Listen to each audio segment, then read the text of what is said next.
So this lecture covers the rule of Henry IV and then his successor and eldest son Henry V, who will sort of reopen the idea of the invasion of France, and we'll see sort of the next phase of the Hundred Years' War. So when Henry IV succeeds, you can see him pictured here post-coronation. There still are a lot of questions about the actual basis of his claim and the extent to which it's legitimate. He is fairly popular. He retains the support of most of the nobles and barons. In part, this seems to be because he recognizes the fragility of his position. So he does initiate sort of various sort of plans to sort of appease them and make sure he retains their loyalty and their support, because he realizes moving forward that in doing what he did, he establishes a very dangerous precedent. So he does not claim that he rules by divine right, as opposed to his predecessor, particularly Richard II. It's very much conquest. He invaded with an army, and then he was a cousin of the previous king. So he is a descendant of Edward III. So there is a connection to the sort of the royal family, though he is by no means, like I said in the previous lecture, the closest claimant. That would be the line preceding him. So in establishing the Lancastrian line of the Plantagenet kings, Henry IV has to really make a lot of concessions to the church and to some local barons. Obviously, the death of Richard II helps consolidate his position because there's no one sort of in a direct position to challenge him. Richard II did not have any children. But increasingly, we see during this period feudal monarchy replaced by more of a notion of feudal oligarchy. So the king is still the sort of supreme authority, but really very much ruling in conjunction with the leading nobles and barons of England. He does experience some challenges to his rule from external sort of sources. He is an experienced military commander, though, and unlike Richard II, he is able to sort of lead his men into battle successfully. So repeated rebellions, particularly he has to deal with the Scots. The Welsh actually mount a significant challenge to his rule under Owain Glyndwr, whose standard is illustrated here. Probably the most significant sort of challenge by the Welsh to English control in quite some time, though Henry is able to successfully deal with that situation. It does lead him in a position where he is lacking funds, in part because of sort of having to deal with these repeated rebellions. We do see, as his reign continues, an increasingly contentious relationship with Parliament, much like all of his predecessors, feeling that every time he needs to raise revenue, Parliament attempts to force additional concessions from him, increasingly shifting to the use of professional bureaucrats. So instead of relying on other nobles as members of his household to help with the day-to-day administration of government, now because in part of urbanization and the emergence of universities, you can see this sort of shift to professional bureaucracy. You can pay lawyers and clerics to do the day-to-day business of government, and their loyalty is much less in question. He also has a fairly strained relationship with his son. Some of you hearing these kings, Richard II, Henry IV, Henry V, might think of Shakespeare. Shakespeare does probably more than anyone to sort of bring these kings to a wide audience, though obviously Shakespeare is completely literary. It's also pro-Tudor, and so it's very subjective in terms of its presentation of these individuals. But he is sort of accurate in suggesting that Henry IV does have sort of a tricky relationship with his eldest son and heir, Henry V, who becomes king in 1415 when his father dies. Henry V is very much aware, in sort of observing some of his predecessors' actions, that military success is the best way to secure the support of the nobles as well as the church, particularly if you're fighting outside of English soil. you stand to do nothing but gain. So the devastation is not happening to your people.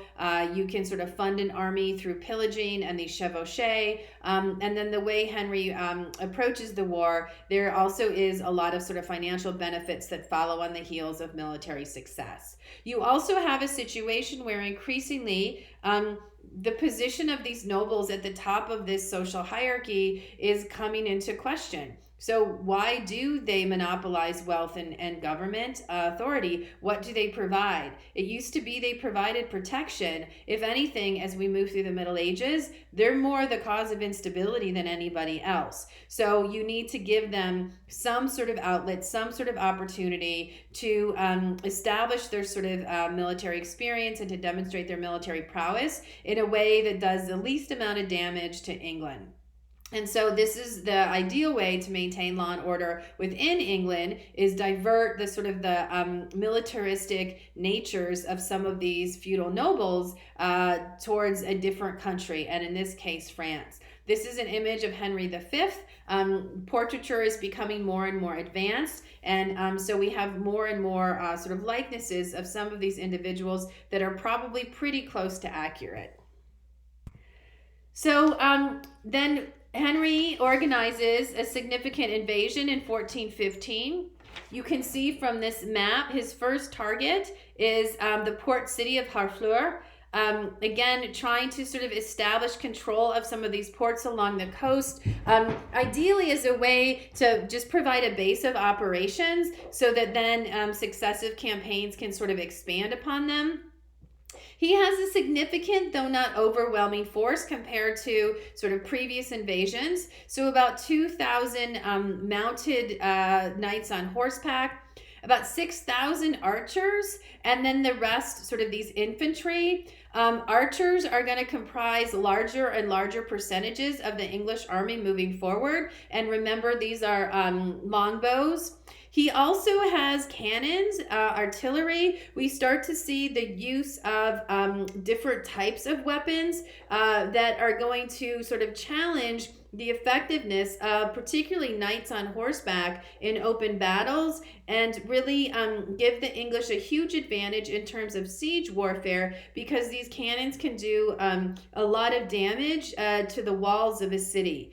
And this is exactly what happens in this particular instance. When they surround Harfleur, they're able to use that artillery to their effect and force the surrender of the inhabitants of the city.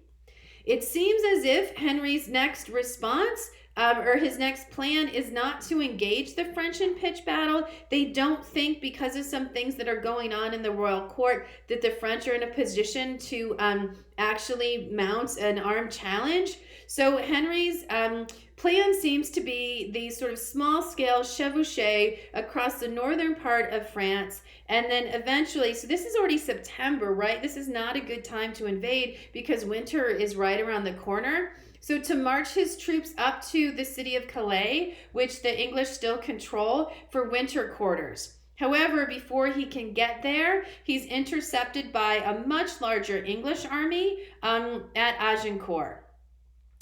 Agincourt ends up being a huge victory for the English for a number of reasons that I will explain. So things in France are not going well. The King Charles VI, when he's in his 20s, exhibits some signs of some sort of mental disorder. We're not quite sure what it is. Obviously, it's really difficult to diagnose these things across this chronological span. We know he has his first psychotic episode around 1381. It's pictured here. He's actually, so until this time in his 20s, he really didn't show any signs of any issues, but he's leading sort of a small armed force to sort of punish a recalcitrant noble. And along the way, something triggers him. And he just goes into a rage, and he takes out his sword, and he starts sort of attacking people around him, and he ends up killing several individuals until he's finally restrained. Then after this first sort of instance in 1381, he's going to have these episodes where he sort of develops the inability to recognize others around him. Sometimes they last for a few months, sometimes they last much longer. There's a period when he believes himself to be made of glass, so he refuses to bathe or change his clothes for like a year. He goes on these stints where he just sort of runs berserk through the royal palace, so they have to wall up the exits to contain him. So these are obviously challenges that the rest of the French royal court are going to have to face. And so his wife Isabeau of Bavaria, and then two members of the sort of royal family, Philip the Duke of Burgundy and Louis of Orleans, all are sort of jockeying for power while the king is not in a position to do anything. And so what you have is a situation where the king then has to sort of organize to try and figure out, or the council has to organize to try and figure out who's going to actually rule in his stead. There are some rumors that Isabel of Bavaria and Louis of Orleans enter into a romantic relationship, which might perhaps explain the increasing rift which develops between Philip of Burgundy and the other two. The other thing that's going on in France, in spite of all those horrific losses in the first phase of the 100 Years' War, they really haven't made any attempts to sort of update their army or to change their tactics. They're still relying on crossbows, and they're still relying heavily on armed knights on horseback. So this all comes to a head on October 25th at the Battle of Agincourt. Even though the English are outnumbered by about 4 or 5 to 1, it's a decisive English victory. Leading up to the battle, Henry actually attempts to negotiate. He knows that he's outnumbered and it's not ideal, and his men have been marching already. They're sort of depleted in terms of energy, but the French refuse. Inadvertently, though, what that delay does is it's been raining, and so the soil becomes more and more muddy. The English are able to position themselves ideally to force the French to attack sort of slightly uphill through that muddy plain. And you can see from this sort of the forests on either side limit the numerical advantage that the French have over the English. And so the English are really able to sort of read the topography very effectively. And then once the French attack, the combination of English archers and artillery absolutely devastates those French royal forces. At the end of the day, England loses very few individuals, maybe 300 men, 6 to 7 knights. The French lose 3 dukes, 8 counts, 1,500 knights, and 4,000 to 5,000 men. So the French army is absolutely devastated.